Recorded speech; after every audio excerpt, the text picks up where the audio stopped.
Welcome to Powered by Her, exploring the stories of how area women power their business. Hear from the growing network of female entrepreneurs of the Upper Cumberland with your host Tiffany Ann Ton, director of Biz Foundry. Powered by Her starts now. Hi, you're listening to Powered by Her and the Hinson Oakley Podcast Summit. I'm Tiffany Anton from the Biz Foundry, and today I have Melissa Parks with me. Hi, Melissa. Hi, how are you? Good. And you are the Director of Development and Communications with the Upper Cumberland Habitat for Humanity. That's correct. So, what brought you to this point? Why Habitat? Why a nonprofit? Sure. I mean, give us a little. I mean, most people are familiar with Habitat for Humanity. I'm guessing at this point. Yes. But give us a 15-second snippet of what Habitat is and does. All right. Habitat for Humanity provides affordable housing for families who just need an opportunity. We kind of say a hand up, not a handout. And so they purchase their home from Habitat. We build the homes. They purchase them from us at an affordable rate. And then the money that they pay on their mortgage goes back to build houses for other folks. And have you worked with Habitat in other areas? No, I haven't. My husband took a job at Livingston Regional. So we moved here from the Tampa Bay area, Florida, in 2011. And I was looking for a job. I had always worked with nonprofits.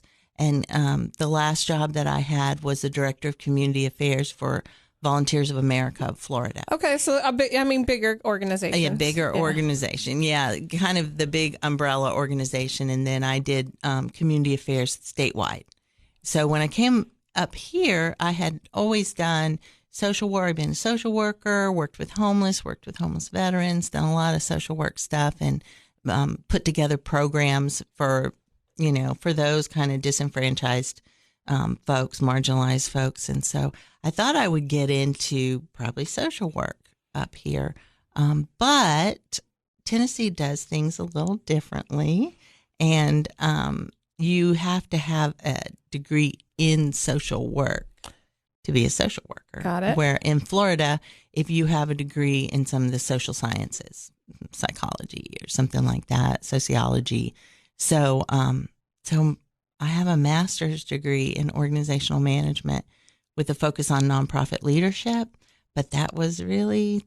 It wasn't fitting what you wanted to fit. No. And they really didn't have any wiggle room there. I mean, you literally had to have a BSW or an MSW. And in 2011, 9 years ago now, I guess, you probably weren't thinking after a master's degree, I'm going back to school to get Absolutely You're not. like, no. I was kind of like, we'll have to change gear, switch directions. See what I can do. So it actually took me a long time to find a job. It was almost a year. We were almost a year before I started working. And I'm just, feel so grateful that Pam Ely reached out and was willing to take a chance on a newbie, someone new to the area and everything. But I did have a good background in supported housing. That's kind of what I did towards the end of my career, was work with building supported housing programs and things like that. So it was a good housing fit. And so I got hired in 2012 and been there since. So for those people who are listening who aren't from the Upper Cumberland region, this, I've seen Habitat in other areas, but I've never seen whole communities built by Habitat. We now have a street that is all a Habitat community, soon to be Jake Drive. Yeah, right. But it, there's a lot of love and support for this. Oh my gosh. Organization. I can't even tell you how unique I believe Cookeville is in the way it responds to all the nonprofits in this area. I mean, even just the small businesses. This area loves itself. Yeah. And they are willing to invest back into the community. Having worked across the whole state of Florida and worked with different, United Way and different Salvation Army and different agencies and things like that in different communities throughout Florida, I had a chance to see how different communities do things. And when I came here, I really was so pleasantly surprised and a little bit shocked at how well the nonprofits work together, how supportive they are of each other. There's not a sense of competition and, backbiting and, there's only so much of the pie that we can have. There really is that, our community has a lot of different needs.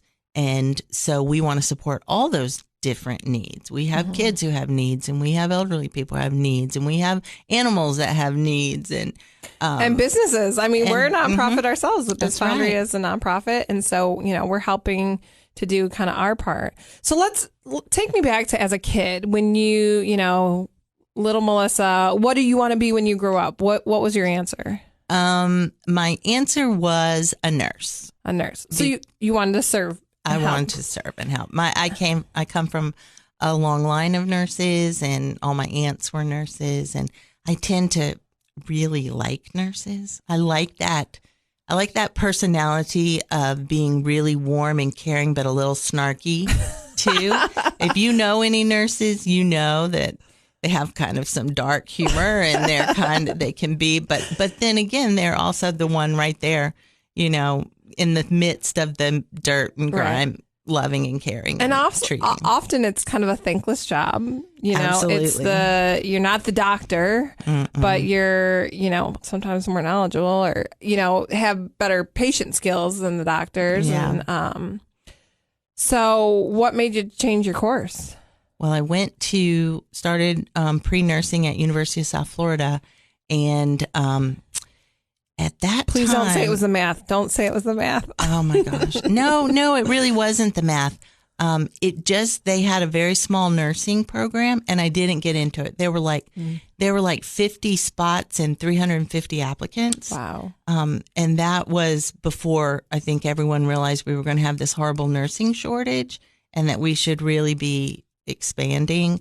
And so I was kind of left with, okay, you can either go to a 2-year diploma program and you'll have been in school for 4 years and only have a 2-year degree, or you can wait a year and reapply, and then you'll have been in school 5 years with a 4-year degree. Yeah. So I kind of went like, I just need to change my major. And so I changed it to sociology. So did you feel at the time that was still kind of a way for you to serve and, oh yeah, kind of have that, not necessarily patience, but patient relationship where you could kind of get involved with them? And yeah, you know what?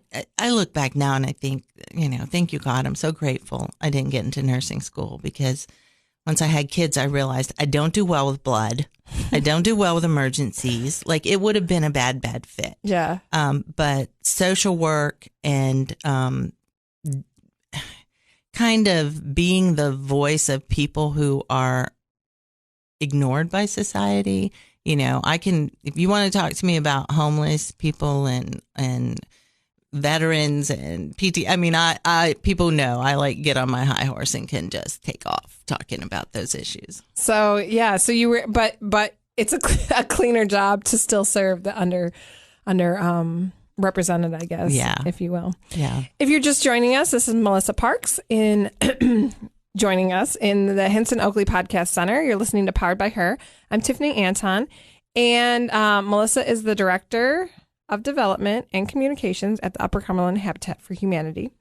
So you decided to kind of switch focuses, and you decided that you were going to work in nonprofits. And did you have any mentors along the way that you felt like these people really, I want to emulate them? Yeah, of course. I think we all have those folks who, even if we don't always recognize it as such, they kind of are our mentors. I think one of the people that touched me and actually kind of opened up my mind to looking at the way you serve in a different way. Her name is Kathy Spearman, and she was the CEO of Volunteers of America of Florida, and she's since passed away. But she was like you know, she was willing to do whatever it took to help, short of being illegal. But even if it was unique, even if it was like not what we usually do. And I will tell you, as a young, you know, social worker, I started working as a social worker when I was 22, I think. And I can remember this one case. This gentleman came in. I worked at the county. We paid rent, electric, other utilities to keep people from being evicted. And this guy came in and he said to me, Miss Melissa, if I can have $50 to buy a pair of steel-toed boots, I have a job I can start tomorrow and I'll be making enough money where you don't need to help me ever again. Like, it's a great job. I just need a pair of steel-toed boots. And I looked at him and said, well, how much do steel-toed boots cost? Now, this was in the 1980s.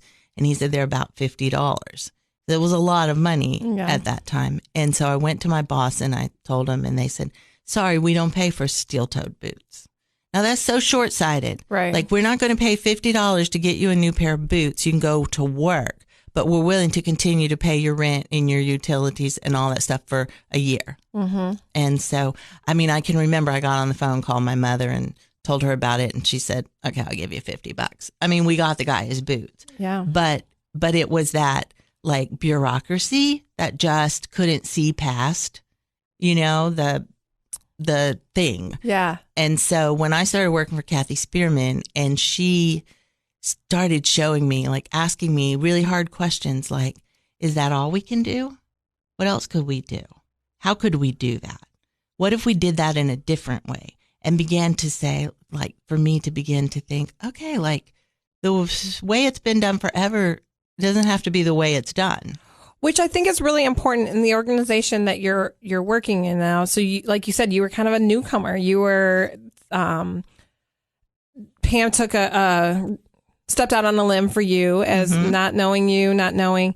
And sometimes in a smaller community, it can be tough to kind of break into that. And I run into this myself a lot, is that I'm not kind of the same mold that everybody, you know, my grandma's grandma doesn't know your grandma's grandma. Right. And, but then that's where people grow, and you can shake stuff up and you can think about things in a way that everybody's grandmas didn't think about them. Right. And two, if you play on that, it's one thing I found out when I started dyeing my hair blonde was you can use the dumb blonde trope in your favor. You know, I think Dolly Parton said something like, dumb blondes don't bother me because I know I'm not dumb, and I also know I'm not a real blonde. So I thought that was cute. But you know, also being a newcomer, you can really come into that with, I'm new. Tell me about it. Yeah. Tell me how, you know, explain. You can use that newness to get your foot indoors. Right. That you might not have been able to get in otherwise. You're right. Yeah. And I think you can, once you get your foot in, then you can make some waves. Right. And, you know, nothing good gets done with, isn't there, you know, kind of rebel women kind of change the world. Nothing gets changed with the same old thing. Well-behaved women. Yes. Right, yeah. Right. Well-behaved women seldom change the world. Yes. But, you know, and it's true, too, like, as a nonprofit, and you know this, you have to play nice with everybody in the sandbox. Mm-hmm. Like, it doesn't matter if somebody dated your cousin, you know, 10 years ago and did them wrong. Like, now you have to be able to go to that business owner and be able to talk with them. So I don't have some of that baggage. Yes. I do in my hometown, but I don't here. So, you know, so that freshness, that ability to say, hey, I want to be friends with you and you and you. And I think we can all work together to do some really good stuff without worrying about our baggage. Right. Yeah. And then you can kind of hopefully push the envelope. So what do you think in the last 8-9 years that you've been with Upper Cumberland Habitat, have you know, and I think most women are not going to take credit for things, but what kind of things have you pushed the envelope on that have you've seen changes? I think maybe not so much me, but facilitating this is in the Cooking on the Square.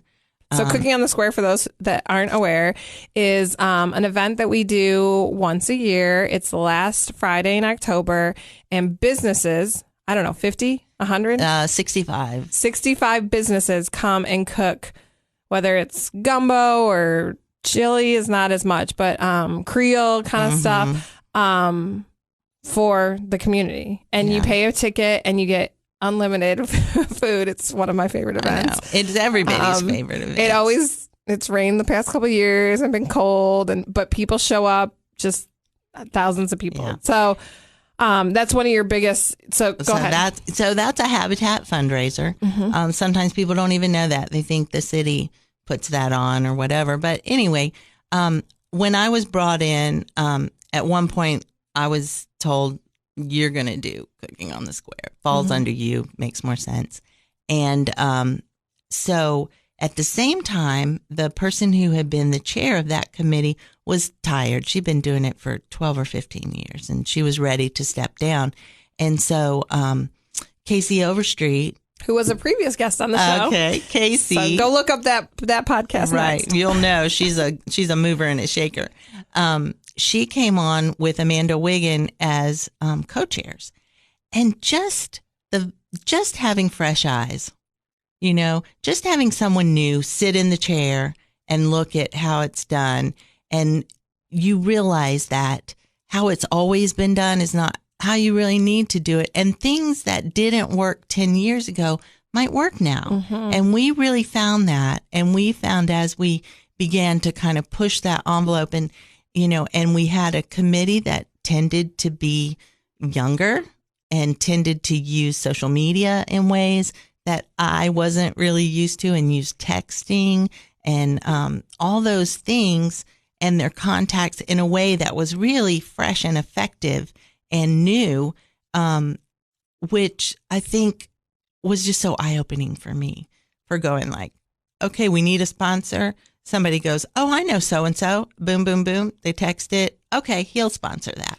Well, and I think the thing with organizations like this, when you're trying to move the needle and make some changes, having you can get stuck in like, well, this is the group of people, and I know everyone in Cookeville, or I know everyone in my hometown, or I'm well connected.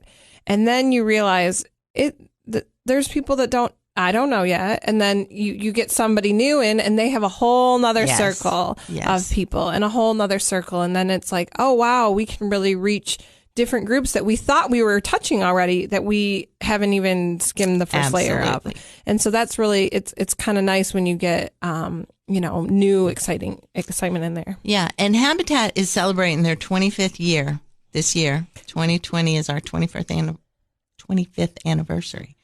And so in that 25 years, there's a lot of people who've been involved, but man, we've got another 25 years to come. So we want to be getting those people, who have never done anything with Habitat, just to come on in, there's room for everybody. Yeah. And there's different things that people can get involved with, Absolutely. Which we're going to get to in just a second. In case you're just joining us, you're listening to Powered by Her in the Hinson Oakley Podcast Center. I'm Tiffany Anton with the Biz Foundry, and I have Melissa Parks from the Upper Cumberland Habitat for Humanity, the Director of Development and Communications. What a mouthful. It really is.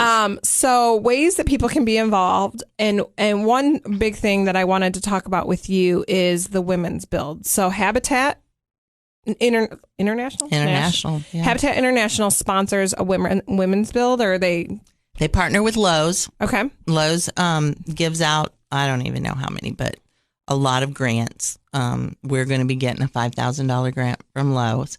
And so they've done this for years and years, and it really does happen internationally. But it's really a day, a week, an opportunity for women who might be intimidated by being on the job site. They may never have held a hammer. They may never have used a power tool. But they really would like to try. They really, have always said, man, I'd really like to do that. But the idea of being there on a job site with a bunch of guys who know what they're doing, and you just feel a little dumb and, so what we do is we have this Women Build campaign that's going on, that's going to kick off on January 27th. And we're empowering women and their friends to get together, to fundraise, and then to volunteer and build a house for a single mom with 3 kids. And this single mom works for the sheriff's office, Putnam County Sheriff's Office. She works really hard, and she'll be right there side by side with us. What is your favorite thing about the Women's Build? Oh, man, you know what? I love that it really encompasses women of all ages. You have to be 16 to be on the job site. So the last time that we did it in this big fashion was 2017. And we had literally 16-year-olds to 70, almost 80-year-olds participating. And the ones who raised the most money was our team of older ladies. And it was amazing. They just got really into it, and they did. Well, and I think for me, I'm a homeowner, and so there's times where it's like, well, I have hammered what I could maybe sort of fix this thing, but when I do get that, I was having drains that weren't working properly. They said, well, did you clean out the traps? Well, I don't know how to do that. You just got to unscrew this, unscrew that. Oh, okay. And now YouTube is around. It's amazing the things that you can do if you believe in yourself. And then when you get them done, you think, I did that. Like that. Yes, that's it's pretty really awesome. empowering. And we partner with Lowe's. It'll be on March the 6th this year. And we do a workshop with them. And Lowe's provides the wood. It's a free workshop. I think last time we had about 18 women who came out. It's a couple of hours on an evening, and they built a project. And last time they built these really cool kind of ladders, quilt ladders, where you can lean them against the wall. Yeah, they're decorative. And I think they built 3 of them. And then we sold them in the Restore to come back in to fund the Women Build. But they were there with the, that powered drill. It sounds like a jackhammer. I mean, it's like, they learned how to use that. They learned how to use the chop saw.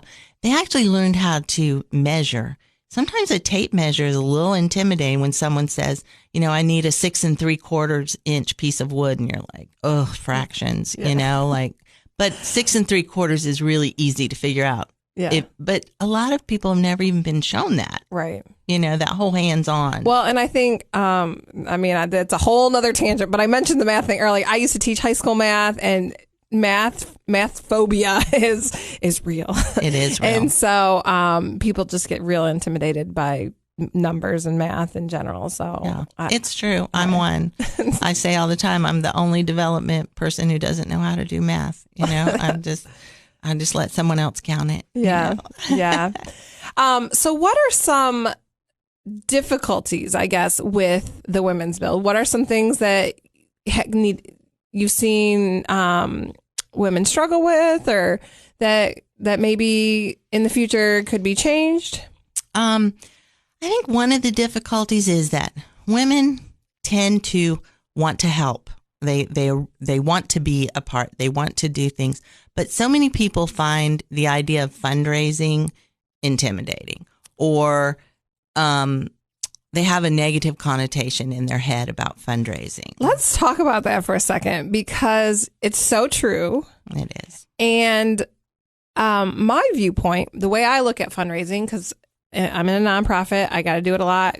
My kids just came home with another sheet of things they want to fundraise. And I kind of feel like if you learn it now, there's always things to fundraise for. And there's always, doing something bigger than yourself and doing good for others is always helpful. I always think I'm giving somebody an opportunity to do something bigger than themselves. Absolutely. And to do good in the world. And they can say no. And and it doesn't hurt my feelings, but I'm giving them an opportunity. Right. And so that's kind of how I look at it. I guess, do you have any insight of your? I tell you what, I can get really passionate on this subject. Number one, because as a Christian and working for a ministry, because Habitat is a Christian ministry, there's enough for everyone. There is enough in this world for us all. We just have to realize there is enough, and we don't have to be afraid. That's number one. Number two, we all have things we're passionate about. And for me, it's affordable housing.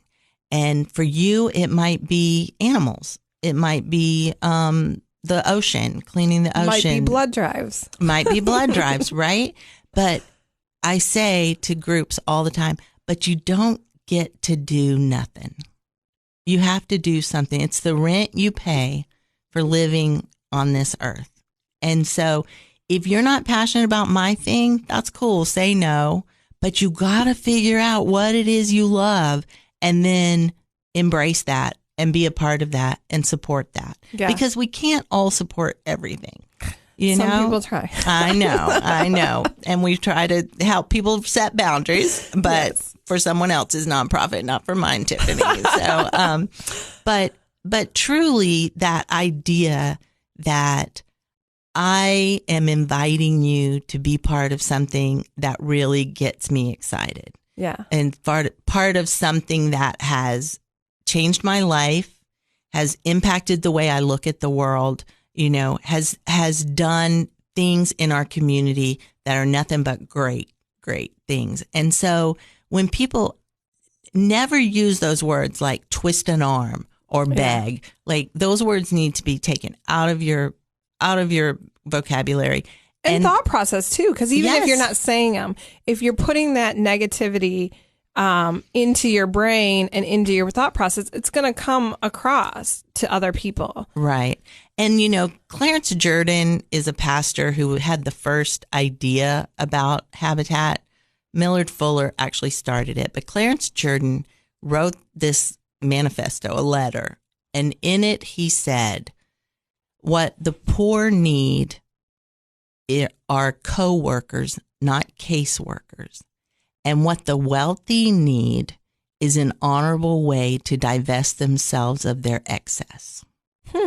And I love that. I've got goosebumps right now saying it, because I think when you don't find an honorable way to use your excess, you then can become a really bitter, selfish person. Mm-hmm. Because when you have enough and then you have extra, like sharing it opens you up. It opens your life up. It allows what you have to go touch others. And I think it has a real tangible difference in your spirit. I think it kind of all comes back around, it all comes back in the way it should.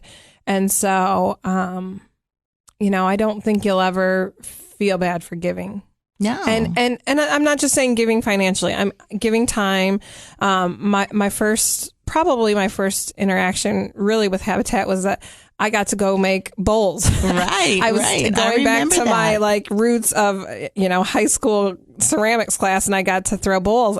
And I loved just being able to go back and kind of feed my creative soul, which I pretend I don't have a creative soul at all, but and it was a way to give. It was a couple hours of my time. I had a little baby at the time, and so that was what I could do. And so I think people get stuck in the financial aspect of giving, and there's just so many ways. One of my passions is blood donation, and it's this doesn't cost you anything. It costs you some time, but it's a way to give. Absolutely. And so I think thinking outside the box, I think that's a little bit of this, your analogy with the guy with the shoes of I need these steel toe boots. Well, we don't do that. So it's I'm asking you to donate. Well, I can't donate. So there's, no way I can help you. And it's there's always some way to give, and there's always some way to do good. Well, and sometimes just opening the door to somebody else, like you say, oh, I can't give, but my uncle owns this business and they might be able to give you some construction, materials for a big discount. Yeah. Just opening that door to the people and to the experiences. And, I just think that doing that begins to soften your heart, and you begin to see that life is really about what you can give and how you can help and how you can even little things can have big, for sure, big impact. It's big impact. Yeah.